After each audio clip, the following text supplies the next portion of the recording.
చెప్పండి అన్న, ఇప్పుడు జిహెచ్ఎం సెలక్షన్స్ వస్తున్నాయి కదా, ఎవరు గెలిచే ఛాన్స్ ఉందంటారు మాక్సిమం? గెలిచే ఛాన్స్ ఎవరిది ఉందని చెప్పేసి దానికంటే ఎవరు గెలిచి బెటర్ అనే దానికి మనం పోవడం బెటర్. ఇప్పుడు ప్రస్తుతం రాష్ట్రంలో కాంగ్రెస్ ఉంది. కాంగ్రెసే లీడింగ్ లో మొన్న జరిగిన జూబ్లీస్ లో కూడా వాళ్ళే లీడింగ్ లో వచ్చారు. ఈవెన్ సర్పంచ్ ఎలక్షన్ లో కూడా వాళ్ళే లీడింగ్ లో ఉన్నారు.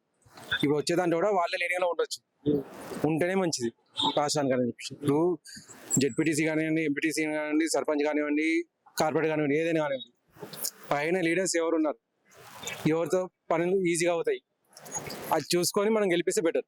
ఓకే. ఇప్పుడు బీఆర్ఎస్ కు కాంగ్రెస్ కు పడట్లేదు, క్లియర్. కాంగ్రెస్ లీడర్ని చాలా మంది తిడుతున్నారు బీఆర్ఎస్ వాళ్ళు. ప్లస్ బీఆర్ఎస్ కూడా 3-4 లీడర్లు ఉన్నారు, ఒకరు కాదు. వాళ్ళని కూడా కాంగ్రెస్ వాళ్ళు తిడుతూనే ఉన్నారు. ఇప్పుడు లోకల్లో ఉండే లీడరు అపోజిషన్ లీడర్ అయితే కొట్లాడతారు, కానీ నిధులు అయితే తీసుకురాలేడు కదా, అభివృద్ధి పనులు అయితే చేయలేడు కదా.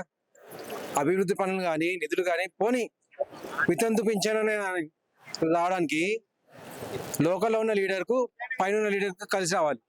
కలిసి రావాలంటే వాళ్ళ పార్టీ వాడే కావాలి.